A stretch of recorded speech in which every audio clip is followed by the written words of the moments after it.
Study IQ IAS, अब तैयारी हुई अफोर्डेबल। कोविड-19 एक ऐसी महामारी जो आज से संभवतः 4 साल पहले आती है और दुनिया भर की जो इकोनॉमी है, दुनिया भर के जो हेल्थ इंफ्रास्ट्रक्चर है, जो डेवलपिंग का गैप है, इन सबको खोखला करके रख देती है। दुनिया के हर एक कोने को, इर्रिस्पेक्टिव ऑफ इकोनॉमी किसकी बड़ी है, इर्रिस्पेक्टिव ऑफ कि देश कौन-सा बड़ा है, कौन ज़्यादा डेवलप्ड है, सभी को इसने एक रूप, एक तरीके से अफेक्ट किया। इनफैक्ट जो डेवलप्ड नेशंस थे, उनके यहाँ पर आपको ये जो एक हैवॉक है कोविड-19 का, वो ज़्यादा आते हुए देखने को मिला। बिकॉज़ हमने पहले भी बात की है कि नियोलिथिक और आयरन एज कल्चर्स ने कैसे सिविलाइजेशनल इवोल्यूशन का बेस रखा था। यानी कि जब नियोलिथिक इवोल्यूशन आई आर्कियोलॉजी में, तो आपके पास काफ़ी स्टोरेज होने लगा। पहले आप हंट करते थे, जानवरों को मारते थे, खाते थे या फिर डेयरी प्रोडक्ट पे डिपेंड करते थे, जो कि ज़ाहिर-सी बात है उसकी भी एक शेल्फ लाइफ है।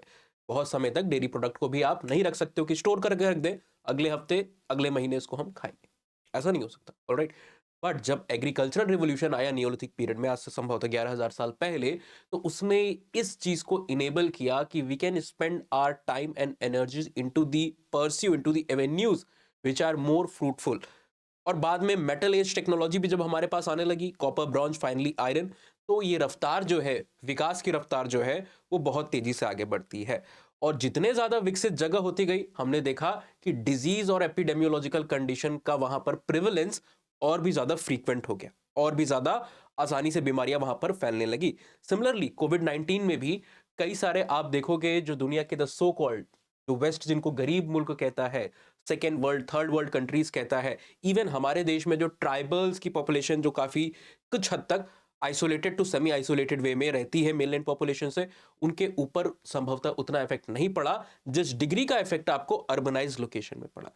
सो ये कोविड-19, इसको, इसका जो हैवॉक था, जो पेंडेमिक लाइक सिचुएशन थी, उसको तो समय के साथ हमने due to the vaccination programmes and a lot of other health care measures, sanitation, hygiene, distancing, social distancing manage किया हमने। ऐसा नहीं कि अब कोविड-19 जा चुका है, उसके केसेस समय समय पे नए नए वेरिएंट्स आप देखते रहे तो आते रहते हैं, और उसको कैटेगराइज किया जाता है कि ये वेरिएंट ऑफ कंसर्न है या वेरिएंट ऑफ कंसर्न नहीं है, इसकी पैथोजेनिसिटी कितनी है।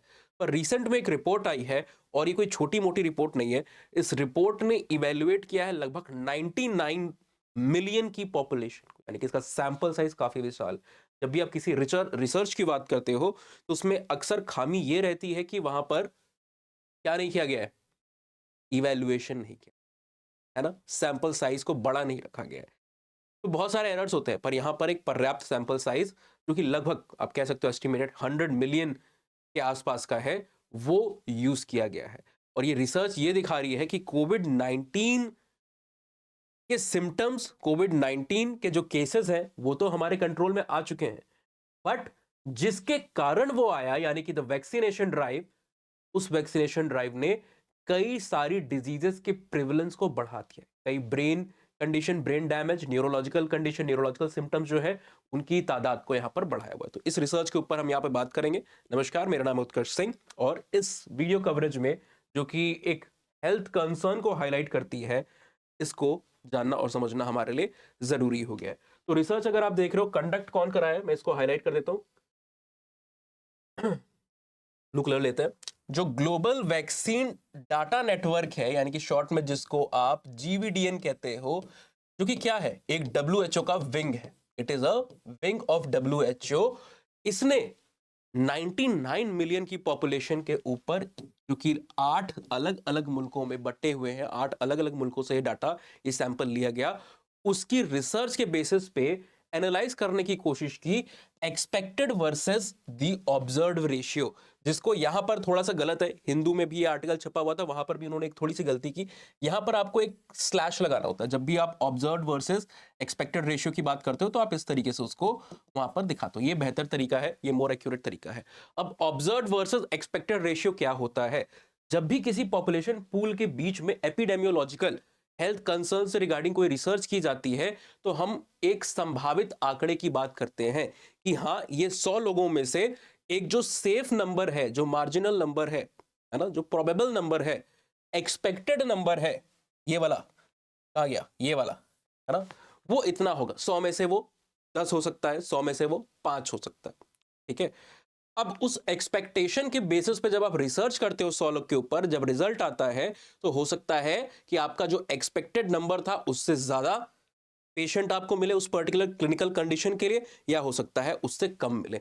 अगर कम मिलता है तो ये चिंता का विषय नहीं है, इनफैक्ट अच्छी बात होती है। फॉर एग्जाम्पल, एक्सपेक्टेड रेशियो को आपने वहां पर 1 निकाला, 1 से कम आता है 0.4, 0.6, 0.8, तो it is a good condition. The lower the number the better is the trend. पर अगर वो 1 के ऊपर आता है वो रेशियो 1, 1.1, 1.2, 1.4, तो जाहिर सी बात है ये कंसर्न का विषय होता है।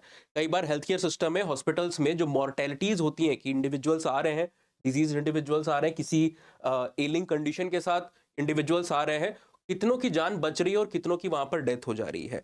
अगर जो केसेस वहां पर आए, रिपोर्ट किए गए, उसमें से जो एक्सपेक्टेड रेशियो है वो माना गया कि सर्टेन एक्स वैल्यू वहां पर होगी, लेकिन जब ऑब्जर्व किया गया तो मॉर्टेलिटीज जो थी, यानी कि मृत्यु की दर जो थी, वो काफी अगर हाई होती है तो ये क्या है, कंसर्न, यानी कि किसी न किसी वजह से, किसी कारण से health care infrastructure of that particular hospital, that particular facility, that particular institution is not working correctly, एक चिंता का विषय वहां पर बना हुआ है। तो इसी तरीके के डाटा को, जो कि एक दो नहीं 13 मेडिकल पैरामीटर्स और 13 मेडिकल कंडीशंस के ऊपर इवैल्यूएशन किया गया, अलग अलग तरीके के जो लक्षण होते हैं, अलग अलग तरीके के जो हेल्थ केयर कंसर्न होते हैं, उसके अराउंड इसको मेजर किया गया, इस रेशियो को निकालने की कोशिश की गई। और ये भी बात जानने लायक आपकी है कि जितने भी हमारे पास कोविड के बाद बहुत सारी रिसर्चेस हुई, इनफैक्ट मेरे ख्याल से कोई ऐसा महीना नहीं रहा होगा कोविड के बाद जहां पर कोई एक छोटी मोटी या फिर कोई बड़ी रिसर्च पर्टेनिंग टू कोविड-19 ना आई हो। और जब कोई वेरिएंट आ जाता है तब तो वीकली रिपोर्ट्स आती रहती है, कोई ये वेरिएंट आ गया, कोई दूसरा वेरिएंट आ गया, कोई तीसरा वेरिएंट आ गया, रिपोर्ट्स बढ़ जाती है। पर हाँ, एक चीज आपको ध्यान रखने वाली बात है कि ये जो रिसर्च है इसने इंडिया के डाटा को वहां पर नहीं लिया है, इंडियन पॉपुलेशन की यहां पर हम बेसिस पे बात नहीं कर रहे हैं। बट डेफिनेटली कोविड-19 एक ग्लोबल फिनोमेना था, it was not particularly concerned with the Indians in general, alright. तो वो चीज को आपको ध्यान में रखना है। ये जो 99 मिलियन की पॉपुलेशन है, 8 देशों से जो डाटा लिया गया है, वहां पर भारत नहीं इंक्लूडेड है, या भारत के लोग, उनके पेशेंट्स वहां पर नहीं इंक्लूडेड है। नेक्स्ट हम बात करते हैं कि जो ऑब्जर्व्ड वर्सेस एक्सपेक्टेड रेशियो होता है, इसको समझाने की यहाँ पर कोशिश की। पीपीटी आपको पहुंचा दी जाएगी, हमारा जो सोशल मीडिया हैंडल है, टेलीग्राम का ग्रुप है, ताकि आपको अगर कुछ नोट्स बनाने हो तो आप देख लो, है ना। एक्सपेक्टेड और ऑब्जर्व रेशियो मेरे ख्याल से मैंने सरल शब्दों में बताने की कोशिश की है, नहीं अगर आपको ठीक से समझ में आए तो आप एक बार कोई वीडियो को भी देख सकते हो, बट वो इतनी इंपॉर्टेंट चीज़ नहीं है, इसलिए उसके ऊपर हम ज़्यादा टाइम नहीं खर्च कर रहे हैं। बेसिकली जो हेल्थ केयर प्रोवाइडर्स होते हैं वो प्रिपेयर करते हैं एक बेसलाइन एक्सपेक्टेशन। फॉर एग्जांपल, आप भी जब एग्जामिनेशन से कभी कभी लौटते होगे तो 100 में आई थिंक 33 पासिंग मार्क्स होता है, कहीं कहीं पे 40 होता है, 33 to 40%। तो आप वहां पर क्या करते हो कि हाँ, इसमें सर ने मुझे 10 में से 4.5 तो दिया होगा, ये बड़ा गलत था, लेकिन मैंने एक पन्ना भर के लिखा है तो कुछ तो सर नंबर देंगे, जीरो तो वहां नहीं दे सकते, है ना। तो हम एक एक्सपेक्टेशन लेकर के चल रहे हैं। अब उस एक्सपेक्टेशन के बेसिस पे अगर आपके 35 मार्क्स आपने रखे कि पेपर बहुत खराब गया था, पर एक बेसलाइन नंबर मेरा 35 तो यहां पर आना चाहिए एग्जामिनेशन। अब 35 से अगर 42 या 43 आ गया, टीचर ज्यादा बेनोवलेंट निकला, बड़ा दयालु निकला, है ना, थोड़ा फ्री हैंड से उसने मार्किंग कर दी, 45-50 नंबर आ गए, तब तो आप सीना चौड़ा करके पूरा निकलोगे, खुशी से एकदम निकलोगे, है ना। नंबर मेरे आ गए, मैंने ज्यादा पढ़ाई भी नहीं की थी, थोड़ी व्यस्तता थी, उसके बाद भी मेरा नंबर आ गया। पर अगर वो 2-3 नंबर, है ना, 10 नंबर बढ़ने की जगह 2 नंबर कट भी गए, 3 नंबर कट भी गए, तो सिचुएशन रिवर्स हो जाएगी कि आपने एक्सपेक्ट तो किया था कि कम से कम वर्स्ट केस में सर 35 तो मुझे मिलेगा, दुनिया इधर की उधर हो जाए, 35 से कम नहीं जाएगा, पर आ गए आपके 32 और लग गई आपकी बैक, फेल हो गया बच्चा वहां पर। तो ये क्या है, ये ऑब्जर्वेशन हुई, ऑलराइट। ऑब्जर्वेशन वो भी हो सकती थी 45, ऑब्जर्वेशन ये भी हो सकती थी। जो इस केस में 45 है वो एक होपफुल सिचुएशन है, वो एक अच्छी सिचुएशन है, ऑलराइट। पर यहाँ हेल्थ केयर प्रोबेबिलिटीज की जब हम बात करते हैं तो नंबर ज्यादा होना बेसलाइन से वो एक अच्छी बात नहीं है, यानी कि कोई ना कोई दिक्कत की बात है। तो जो एडवर्स इवेंट को यहाँ पर नापा गया, देखा गया और उसको कंपेयर किया गया जो एक्चुअली रिपोर्टेड केसेस थे, एक्चुअली रिपोर्टेड जो नंबर्स थे, तो पाया गया कि रेशियो 1.5 के आसपास आ रहा है बहुत सारी कंडीशंस का, जो कि एक सेफ्टी सिग्नल को वहां पर दर्शा रहा होता है कि कोई पोटेंशियल सेफ्टी सिग्नल यहां पर हमें मिल रहा है। आगे बढ़े उससे पहले आपका जान लेना जरूरी है कि 4 साल में एक बार आने वाला जो इवेंट है हमारा लीप ईयर, कई सारी चीजें 4-5 साल में एक बार आती है, मैंने कल भी वीडियो बनाया था। वर्ल्ड कप होता है, जनरल इलेक्शन होता है, सभी का इंतजार होता है अलग अलग लोगों को, है ना। भारत में तो या तो क्रिकेट, या तो सिनेमा, और या तो जो राजनीति है, तीन ही में भारत पूरी तरीके से व्यस्त होता है। हाँ, चौथा स्पिरिचुअलिटी भी होता है। तो दो चीजें उसमें से तो आती जाती रहती हैं 4-5 साल पे। एक आपका क्रिकेट वर्ल्ड कप होता है और दूसरा आपका इलेक्शन होता है। तो इलेक्शन तो आया हुआ है, पर इलेक्शन के साथ साथ इस साल we are into a leap year. फरवरी में एक दिन एक्स्ट्रा आपके पास है। Alright, so leap year sale यहाँ पर स्टडी एक्यूब चल रही है। जितने भी कोर्सेज हैं हमारे P2I, SIP, स्टेट PCS, सारे के सारे ऑप्शनल, वो सब एक नॉमिनल रेट पे काफी डिस्काउंट के साथ अवेलेबल है। तो इस समय अगर आप एनरोलमेंट करना चाहो, बैचेस हमारे सेल खत्म होने के जस्ट 4-5 दिन बाद शुरू हो जाएंगे। हमने सोच समझ के महाशिवरात्रि के टाइम फ्रेम में ही बैचेस स्टार्ट करने की सोची है। चलो भगवान की ब्लेसिंग के साथ स्टार्ट करते हैं नया बैच। तो 6 तारीख से हमारे बैचेस स्टार्ट है। 29 को ये सेल खत्म हो जाएगी। 29 तारीख यहाँ पर इसकी लास्ट डेट आपको देखने को मिल रही है। एनरोलमेंट के समय मैक्सिमम डिस्काउंट, और उसके साथ अगर आपको पर्सनलाइज गाइडेंस चाहिए, अगर मेंटोरशिप आपको नहीं चाहिए, तब तो आप अगर दूसरे कोड भी आप लगाते हो जिसमें आपको 15,000 के आसपास कोर्स मिलेगा, या हो सकता है 14,500 के आसपास मिले, तो वो दूसरे कोड भी लगा सकते हो। पर अगर आपको दोनों चीज चाहिए कि 13,999 प्राइस भी मिल जाए और मेंटोरशिप भी मिल जाए ऑप्शनल की थ्रू सोशल मीडिया हैंडल, तो उसके लिए आपको US लाइव कोड का इस्तेमाल करना होगा। और सिर्फ ऑप्शनल की बात नहीं कर रहा हूँ, कोई भी कोर्स में आप जाते हो, फॉर एग्जांपल P2I के बैचेस हमारे यहाँ पर है। ऑलराइट, तो P2I का जो बैच है वो तो सेल के मुश्किल से 3 दिन बाद शुरू हो जाएगा, 4 तारीख से, है ना। तो वहां पर भी 22,499 में you can avail that code, remain same, US live ये कोड रहता है। ठीक है, इंग्लिश बैचेस हैं, इंग्लिश हिंदी में भी आपको जाना है तो सेम थिंग है। हाँ, दूसरा मेरे ख्याल से सबसे इंपॉर्टेंट जो आपके लिए इस समय हो सकता है वो है SIP, क्योंकि SIP का ये लास्ट बैच होने वाला है, सक्सेस इन प्रीलिम्स। बहुत चिंताएं होती हैं बच्चों की, क्या पढ़ें, कहाँ से पढ़ें, क्या नहीं पढ़ें, हम सही तरीके ट्रेजेक्टरी पे जा रहे हैं, कुछ मिस तो नहीं कर दिया, कितना स्टैटिक, कितना करंट, कितनी NCERT, कितना आउट ऑफ दी NCERT। वो सारी कंसर्न को एक क्यूमुलेटेड गाइडेड वे में आपको पढ़ाने के लिए, उन सारी चीज़ों से आपको वाकिफ कराने के लिए क्या है, SIP के बैचेस होते हैं, सक्सेस इन प्रीलिम्स, पूरी तरीके से कस्टमाइज्ड प्लान होता है 3,999 का। इसमें भी आप ज्वाइन कर सकते हो US लाइव का कोड लगा करके। यहाँ पर भी बैचेस जो है वो एक दिन बाद स्टार्ट हो जाएंगे, सेल खत्म हुई उसके एक दिन बाद। तो सारे बैचेस में आपके लिए ज्वाइन करना काफी इंपॉर्टेंट हो जाता है। एडमिशन कैसे लेना और गाइडेंस के लिए, फॉर एग्जाम्पल US लाइव तो आपने लगा दिया, SIP पे लगा दिया या P2I पे लगा दिया, अब उससे ऑप्शनल की गाइडेंस कैसे अवेल करें, इसके लिए मैं आपको अभी यहाँ पर इंफॉर्मेशन शेयर करूंगा। ठीक है, चलिए, ये रहा हमारा स्टडी IQ का पेज, और स्टडी IQ के पेज पे जाकर के आपने इसको थोड़ा सा नीचे किया और P2I बैचेस खोले आपने। ये सेल यहाँ पर चल रही है, सेल को आपने ओपन किया, प्राइजेस अभी 34,500 है, और आपने कोड में जाकर के यहाँ पर क्या लगाया, US लाइव। जैसे ही आपने US लाइव कोड लगाया, 12,000 का डिस्काउंट हो गया और 22,499 पे आ गया। प्लस इसके साथ साथ US लाइव लगाने पे आपको ऑप्शनल की पर्सनलाइज गाइडेंस मिल जाती है। उसको एक्टिव कराने के लिए आपको क्या करना होगा, you have to do one thing. मैं आपको ID बता दे रहा हूं, ऑलराइट, ID बता दे रहा हूं जिस पे आप मुझे कम्युनिकेट कर सकते हो। ID है उत्कर्ष सिंह _ जरूर लगाइएगा हेयर, है ना। ये इंस्टा की आईडी है, इस पे आप एडमिशन लेने के बाद, US लाइव लगाने के बाद मुझसे कनेक्ट कर सकते हो। फ्री मटेरियल अगर आपको चाहिए, टेलीग्राम के चैनल पे आप विजिट कर सकते हो। टेलीग्राम का हमारा चैनल है उत्कर्ष, सॉरी, एंथ्रोपोलॉजी डिकोडेड बाय उत्कर्ष सिंह। इस चैनल पे जाकर फ्री मटेरियल, सिलेबस वगैरह को आप देख सकते हो।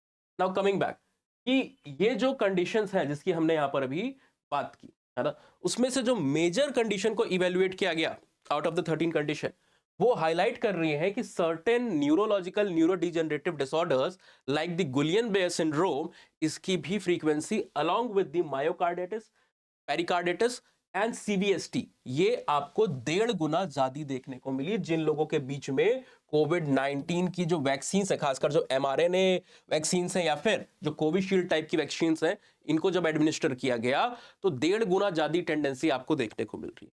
अब सवाल उठता है कि ये है क्या, ये बीमारियां जिनके बारे में हमने सुना, मायोकार्डाइटिस या फिर गुलियन-बेयर syndrome.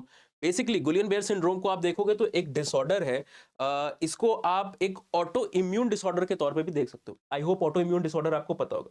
Auto immune disorder is a condition जहां पर इम्यून सिस्टम बाय मिस्टेक अपनी ही बॉडी, अपने ही सेल्फ सेल्स को, सेल्फ बॉडी को वहां पर क्या होता है, हार्म कर रहा होता है, डैमेज कर रहा होता है। It is based upon the principle कि जो सेल की मेमोरी होती है वो डिफरेंशिएट करना भूल जाती है between self and non self. तो हमारा इम्यून सिस्टम में आपको पता है, फॉरेन से कोई भी बॉडी आती है, कोई भी एंटीजन आता है, तो हमारा इम्यून सिस्टम क्या है, उसके अगेंस्ट में एंटीबॉडी बनाता है और उसको न्यूट्रलाइज करने की कोशिश करता है ना।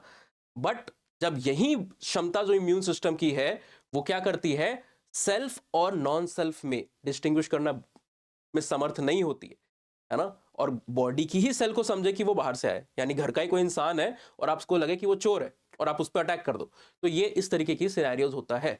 गुलियन बेयर सिंड्रोम में खासकर आपका जो न्यूरोलॉजिकल डिसऑर्डर्स है वो आपको देखने को मिलते हैं। मस्कुलर डैमेज यहाँ पर काफी ज्यादा आपको होते हुए देखने को मिलेगा। अगर आपने डायग्राम के थ्रू मैं अगर आपको समझाऊं तो जो आपके न्यूरॉन्स होते हैं, है ना, इस तरीके से एक रफ स्ट्रक्चर हम बनाते हैं यहाँ पर।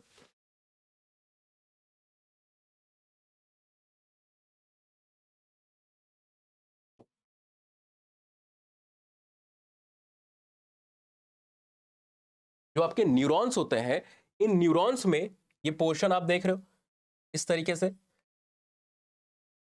ना, ये क्या होता है, माइलिन शीथ होती है। और यहां पर आपको देखने को मिलते हैं क्या होती है, आपके श्वान सेल्स होते हैं।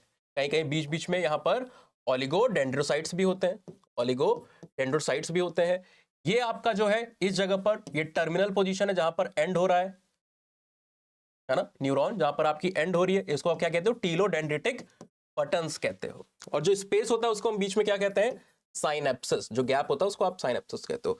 ये आपका डेंड्रॉन वाला पोर्शन है, ठीक है। ये आपका, सॉरी, इस तरीके से आप अगर बांटते हो तो 3 भागों में आप बांट करके देख सकते हो। एक डेंड्रॉन है, दूसरा साइटॉन है और तीसरा एक्सॉन है। तो ये सारी जो आपकी पोर्शन प्रोजेक्शन निकल रही है इसको आप क्या कहते हो, ये डेंड्राइट्स आपकी निकल रही हो। अब होता क्या है गुलियन बेयर सिंड्रोम के अंदर में, ये जो आपकी माइलिन शीथ है ये डैमेज होना शुरू कर, यहां पर हमने स्वान सेल को बनाया ना, स्वान सेल के कई फंक्शंस हैं, उसमें से एक फंक्शन है कि वो माइलिन शीथ का फॉर्मेशन करती है। अब आप कहोगे सर माइलिन शीथ होता क्या है, माइलिन शीथ को बेसिकली आप एक इंसुलेटिव कवरिंग के तौर पे समझोगे। ये पूरी की पूरी जो न्यूरॉन की बॉडी है ये क्या करता है, इलेक्ट्रिकल इंपल्सेस को पास ऑन करता है। जहां पर एक न्यूरॉन खत्म होती है वहां से दूसरी स्टार्ट हो जाती है, यानी कि इस एंड वाले पोजीशन से दूसरी स्टार्ट हो जाएगी। आपस में इनके बीच में थोड़ा सा गैप होता है जिसको आप साइनेप्सिस कहते हो। ऑलराइट, तो ये जब इंफॉर्मेशन जा रही है उसी के थ्रू आप सारे के सारे कार्यों को कर रहे हो। खासकर ये जो डैमेज होता है आपको देखने को मिल रहा है, इसमें अफेक्टेड कौन सा वाला पार्ट है, पीएनएस। पीएनएस क्या होता है, आप अगर नर्वस सिस्टम को देखोगे तो 2 भाग में हम उसको बांट सकते हैं। Nervous system can be divided into 2 parts, central nervous system and peripheral nervous system. तो इसमें गुलियन बेयर सिंड्रोम में आपका पीएनएस हैम्पर होता है और वहां पर जो भी आपके माइलिन शीथ है उसका भी आपका ऑब्स्ट्रक्शन हो रहा है। इस वजह से न्यूरल कंडक्शन जो है वो हैम्पर हो जाएगा, कंडक्शन उतना फ्लूइड नहीं होगा, है ना। ये बेसिकली आप अगर सिंपल भाषा में कहो कि एकदम सर मैं ह्यूमैनिटीज बैकग्राउंड का, मुझे सरल भाषा में समझाइए, तो आप इस तरीके से समझ सकते हो कि इस इंसुलेशन, इस माइलिन शीथ की वजह से जो कंडक्शन हो रहा है वो तेजी से हो रहा है। और जब ये थोड़ी सी हैम्पर हो जाएगी, इसमें थोड़ी सी दिक्कत आ जाएगी, तो वो कंडक्शन उतना स्मूथ, उतना फास्ट नहीं हो पाए, वहां पर दिक्कतें आएंगी। ऑलराइट, एकता कपूर वगैरह के आपने पुराने सीरियल देखे होंगे, कसौटी कसौटी, वहां पे देखते होंगे ना आप, कुछ ऐसे ट्रेजेडी हो जाती है तो उस ट्रेजेडी में क्या होता है, वो एक ही बार हाथ कोई उठाता है और वो 10 बार वो दिखाता है ना, धीमे धीमे एकदम स्लो मोशन में, स्लो, और पीछे बैकग्राउंड म्यूजिक चल रही होती है, धिनताना धिनताना धिनताना। ऑलराइट, तो सिमिलर कंडीशन आप समझ लीजिए कि जो कंडक्शन है वो यहाँ पर स्लो हो जाएगा अगर माइलिन शीथ जो है उसमें ऑब्स्ट्रक्शन आया। माइलिन शीथ प्रॉपर्ली अगर फॉर्म्ड है तो ऑब्स्ट्रक्शन नहीं आता है, अच्छे तरीके से इंफॉर्मेशन जो है पास होती रहती है। ऑलराइट, और इसमें मसल डैमेज भी काफी होती है। कंडीशन को आप देखोगे तो मसल डैमेज भी आपकी काफी होती है। इसके अगर आप सिम्टम्स पूछो तो जो टिंगलिंग होती है ना, लिम्स में खासकर आपको जो देखने को मिलेगी, टिंगलिंग सेंसेशंस जो होते हैं, वो इसका एक सबसे आप कहो बेसिक कॉमन सिम्टम होता है। But it is not a conclusive, ऐसे कई सारे सिम्टम्स आपको देखने पड़ते हैं, बिकॉज टिंगलिंग सेंसेशंस आपको मल्टीपल वजहों से हो सकता है। ब्लड डिसरेगुलेशन की वजह से हो सकता है, B12 की डिफिशियंसी अगर इंडिविजुअल्स में होती है तो भी उस तरीके की टिंगलिंग्स आपको हो सकती है ना। तो ये चीज आपको जानना जरूरी है। But apart from that, Guillain Barre syndrome को अगर हम हटा भी दें तो भी यहाँ पर CVST, जहां पर ब्रेन में ब्लड क्लॉट्स बन रहे हैं, दूसरा मायोकार्डाइटिस और पेरिकार्डाइटिस, जहां पर इन्फ्लेमेशन हो रहा है हार्ट के टिश्यूज का, आपका हृदय है उसके जो टिश्यूज है उनका यहाँ पर इन्फ्लेमेशन हो रहा है। These things are also seen. In fact Guillain Barre syndrome की अगर आप बात करो तो पहली डोज एडमिनिस्टर होने के बाद जब पहली डोज एडमिनिस्टर हो रही है तो इसका जो ऑब्जर्व रेशियो पाया गया वो 1.5 छोड़िए 2.5 के आसपास है। और सिमिलरली जो सीवीएसटी है उसका ऑब्जर्व रेशियो 3.23 के पास मार, तो 1.5 के ऊपर ही सिर्फ नहीं है, 1.5 से काफी ऊपर, यहाँ तो डबल आप देखने को मिल रहे हो। दूसरे जो कई सारे और कंडीशन है वहां पे भी 3.72, कहीं पे दूसरी जो केसेस को आप देखोगे कहीं पे 1.5 है। तो इन सारे को जब एवरेज निकाला गया तो ऑल वर अबव 1.5, जो ऑब्जर्व रेशियो था वो एक्सपेक्टेड रेशियो से काफी ज्यादा हायर था। तो this is something that we need to, so ये आपके रिजल्ट थे जो एक कंसर्न का विषय यहाँ पर बनते हैं। कंसर्न इसलिए भी क्योंकि कोविड के बाद वैक्सीन जैसे ही बनी एक कतारें लग गई थी, वैक्सीन चाहिए। दुनिया के अलग अलग देश जो कि उनके यहाँ नहीं बनी थी उनको इंपोर्ट कराना था दूसरे देशों से, एड के फॉर्म में चाहिए था। और टोटल नंबर जो एस्टिमेट किया जा रहा है कि कितने सारे लोग यहाँ पर कोविड-19 के वैक्सीन को ले चुके हैं, तो at least 71% of the world population को एस्टिमेट किया गया है कि जो एक न एक डोज है ना, कोई ना कोई जो वैक्सीन है उसको उन्होंने रिसीव किया हुआ है। तो ये जो इफेक्ट है वैक्सीन के बाद, इम्यूनाइजेशन के बाद, जो कि एडवर्स इफेक्ट कहलाते हैं, है ना, उसको आप क्या कहते हो, AEFI, adverse event following immunization, है ना, इम्यूनाइजेशन। सो ये आपको वहां पर देखने को मिल रहा है। इंडियंस के बीच में तो फिर भी टेंडेंसी थोड़ी कम मानी गई है। ये वाला डाटा की बात हम नहीं कर रहे हैं, जो अदर रिसर्चेस हुई है AEFI के ऊपर वो बताती है कि 0.009% इंडियन के बीच में AEFI देखा जा रहा है। पर अगर आप यूएस और यूके की बात करोगे तो वहां पर 0.2 to 0.7, यानी कि काफी ज्यादा ये एडवर्स इफेक्ट इम्यूनाइजेशन के बाद देखने को मिल रहे हैं। अब वैक्सीनेशन ने किस हद तक जो रिस्क है उसको बढ़ा दिया है, इसके ऊपर फर्दर और भी कई सारी रिसर्चर्स हो रही हैं। यहाँ तो हमने सिर्फ 13 पैरामीटर्स को इंक्लूड किया, यानी कि हमने क्या, रिसर्चर्स ने बाकी भी कई कंडीशन जो है ना, वो यहाँ पर आपको पढ़ते हुए देखने को मिल रही है। पर इन सबके बाद एक चीज जान लेना जरूरी है कि कोविड-19 जो यहां पर डाटा अभी हमने आपको बताया हुआ है, ऑलराइट, ये जो डाटा हमने इस जगह पर बताया हुआ है, ठीक है, ये सारे डाटा अगर आप कोविड-19 की वजह से होने वाले न्यूरोलॉजिकल सिम्टम्स को देखोगे वो काफी ज्यादा है कंपेयर टू दी कंडीशन जो कि अराइज हो रही है वैक्सीनेशन की वजह से। तो वैक्सीन की वजह से अगर आपकी 15% डैमेज अगर हो रहा है या 15% नुकसान है, तो बिना वैक्सीन के वो 40 से 50% भी हो सकता है। तो खराब, वर्स्ट से अच्छा हमेशा बैड होता है, ये सिद्धांत को हम लेकर के चलते हैं। ऑलराइट, तो इसको रिसर्चर्स कह रहे हैं कि still after these adverse effect that are been reported post immunization, फिर भी ये एक सेफ चॉइस है हमारे लिए, क्योंकि अगर हम वैक्सीन नहीं लेते हैं उसकी वजह से जो न्यूरोलॉजिकल कंडीशन हो सकती है वो काफी ज्यादा हायर है। ऑलराइट, तो still it is a safer option. I hope ये रिसर्च जो है आपको समझ में आ गई होगी। कई सारे पॉइंट्स को आप यहाँ पर एग्जामिनेशन में यूज भी कर सकते हो, प्रीलिम्स में भी कुछ पॉइंट्स आपको डेफिनेटली वहां पर हेल्प करेंगे। PDF इसकी मैंने आपको बता दी है, ये जो उत्कर्ष सिंह _हेयर पे आप मुझसे या तो ले सकते हो, या तो टेलीग्राम एंथ्रोपोलॉजी डिकोडेड बाय उत्कर्ष सिंह पे आप इसको पा सकते हो। हाँ, सेल पीरियड के दौरान एडमिशन लेने के लिए भी आप मुझसे कम्युनिकेट कर सकते हो, ताकि इस प्राइस के ऊपर भी अगर कोई फर्दर डिस्काउंट पॉसिबल हो तो I can tell you that. Alright, for that you have to reach me out through social media handle. Instagram पे आप मुझे मैसेज कर सकते हो, वीडियो में पीछे जाके आईडी को देख लीजिएगा। चलिए, तो अगले वीडियो में हम किसी और रिसर्च को लेकर के आएंगे जो आपकी हेल्प करेगी जीएस में भी, प्रीलिम्स में भी, and definitely anthropology as an option में। Till then take care, have a nice day, signing off. Study IQ IAS, अब तैयारी हुई अफोर्डेबल।